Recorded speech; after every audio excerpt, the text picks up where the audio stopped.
So why the first second matters is because it's absolutely miraculous in the first case that you're actually coming together with another person. Out of the billions of people in the world, you've actually been lucky enough to stumble across this person in your path. That said, keep in mind that the brain is working at lightning speed. So it's literally working at the speed of light. And when you're first meeting someone, that means your subconscious is going to be acting so much faster than your actual conscious thinking mind. So you're going to be making decisions that you don't even know that you're making, whether it's walking to the left or to the right or towards someone or to the side of somebody, or why you decide to kind of move closer to someone. These things are actually happening for a reason.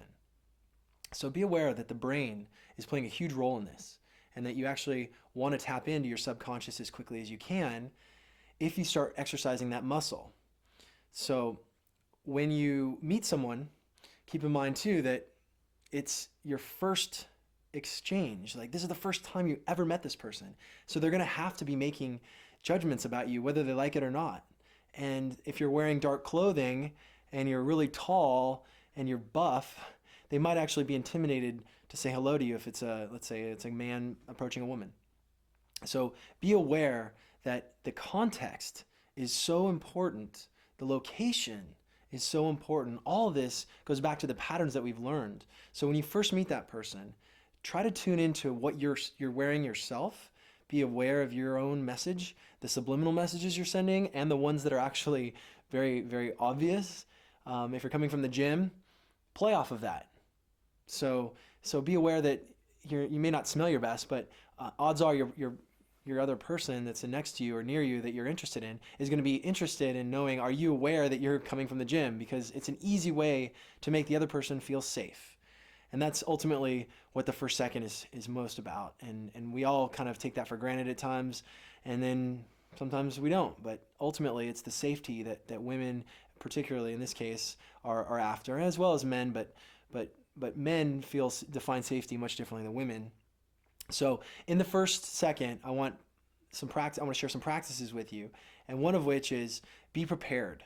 So be prepared for any situation, meaning wear an outfit if you're going to go out, and hope that you potentially might meet someone that you're going to fall in love with. So that means if I'm going to go out wearing this jacket, then I'm going to be presenting myself as a more professional person. So if I go out wearing my sporty workout shirt, less likely am I to be presenting myself as a person that's maybe more professional and more successful. So that doesn't mean I can't meet somebody when I'm wearing my workout gear. It just means that I have to play that into the exchange and into the social environment. The other thing I would mention is be aware that you're going to attract who you are. So if you're going to be the type of person who's smiling and is bouncing off the walls and great spirits, you're likely going to be able to attract that other person who's got that same kind of way of living.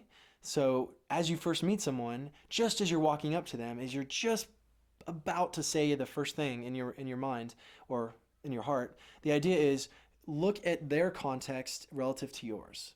So if the other person is wearing their workout gear and you're wearing your suit, just make the other person feel safe by addressing the fact that, hey, you look like you just came from the gym. How was your workout? And, did you tear it up? Did you do something that you never done before? I mean, come up with a way to try and explain to them that you can relate to where they're at. No, I'm not suggesting that as a first line by any means, but I want to give you an example that by just addressing where we are in our locations, it's a really safe, easy way to describe, what's available, what's possible. Because if you're not describing if you're not showing somebody that you're socially aware, then you're not going to be able to relate to them in a very uncomfortable experience. Because when you first meet somebody, it's almost always uncomfortable. It's going to be awkward for at least a few seconds of the exchange, for somebody, even if you're James Bond. So those are the best practices I want to share with you right now. We have many more, so stay tuned for more tips, and thank you for your time.